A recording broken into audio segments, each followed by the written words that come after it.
The decline of eelgrass over the last 70 years has contributed to a major loss in critical habitat for marine life throughout the Peconic Estuary. Without eelgrass, finfish and shellfish populations suffer, and natural buffering for strong storm energy becomes diminished. The loss of eelgrass not only impacts ecosystems in our estuary, but also our fisheries and recreational economies that depend on this resource. Eelgrass beds were drastically reduced in the early 1930s due to a wasting disease caused by a slime mold, and further reduced in the 1980s and 1990s due to a harmful algal bloom, brown tide, which reduced the amount of sunlight that could reach our eelgrass habitats. Eelgrass is found in shallow, near-shore waters and requires good water quality and high light penetration to thrive. While wasting disease and brown tide blooms are not a significant problem in the Peconic Estuary today, other harmful algal blooms are present in the estuary, making it difficult for sunlight penetration. Boating and fishing activities, alterations to the shoreline, increasing water temperature, and water pollution also harm this important habitat. The Peconic Estuary Program is contracting with the Research Foundation of SUNY Stony Brook to develop a seagrass bio-optical model that will provide information on what areas throughout the Peconic Estuary provide suitable habitat for eelgrass.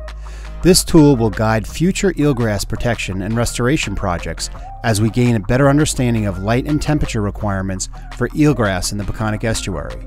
This is the critical next step towards the understanding of threats to the eelgrass community and where restoration projects have the best probability of success. So this whole project came together when Chris Pickrell from Cornell and I were trying to wrestle with what is really driving the lack of recovery from seagrass in the Peconic. Our estuaries are all very different, and the Peconic is unique because it appears that there's plenty of light reaching the bottom, and yet grass isn't growing in places where we would expect it to grow. And so from those conversations came this idea of understanding what's controlling the light.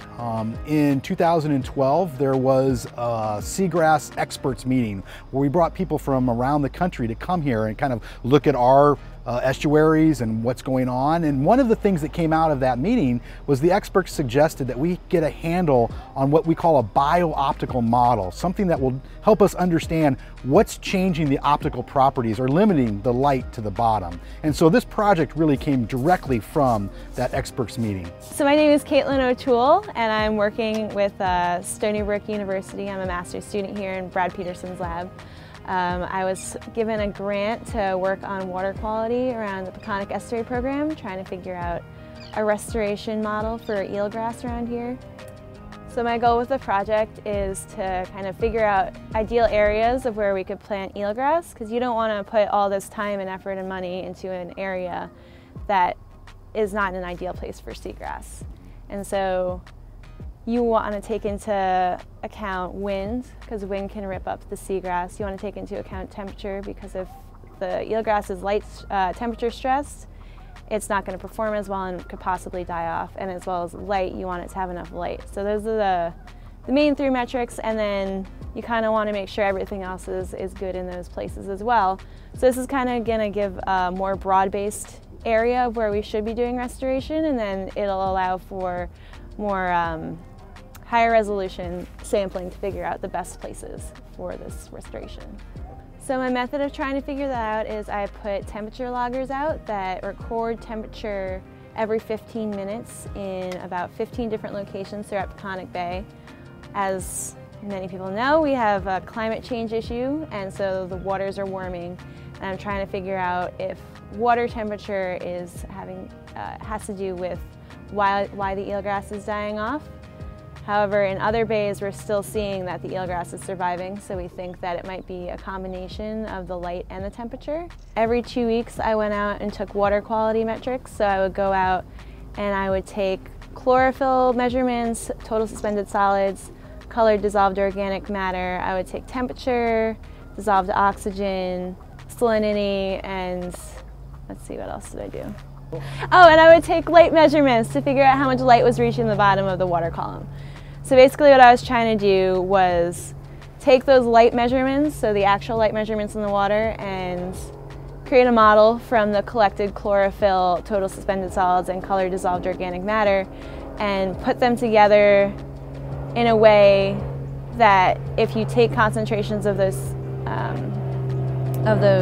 chlorophyll, TSS, and CDUM, you get how much light is reaching the bottom. So you don't have to take this instrument out and figure out how much light is reaching the bottom with the instrument. You could do it just based off of what most people are collecting in their water quality programs.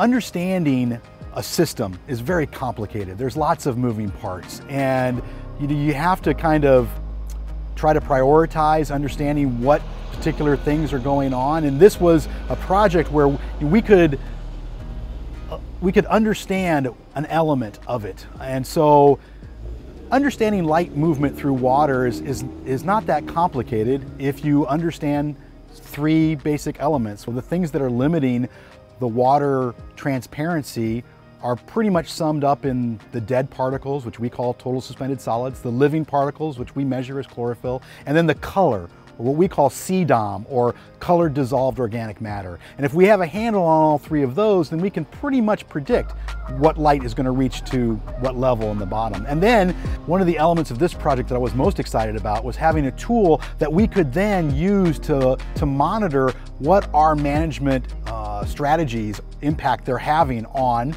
changing light levels. And so the idea of this project was that we can develop a tool that hopefully will be living on. This is being put up on the web for the Peconic Estuary program, and the idea is that now that the hard work of creating the model is done, in 3, 4, 5 years, you could kind of go out and measure the properties again and say, well, how have they changed? How has our strategies to remove nitrogen, how has it affected the chlorophyll? And then thereby, how has it really changed the light levels reaching the bottom in the Peconic?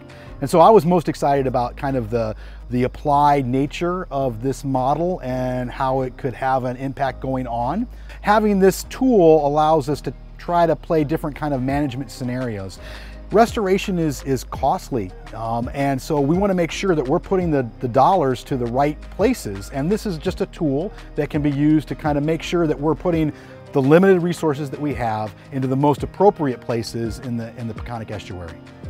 Models like the Seagrass bio-optical model can guide decision-making in preservation and restoration projects, creating a healthier Peconic Estuary for tomorrow and generations to come.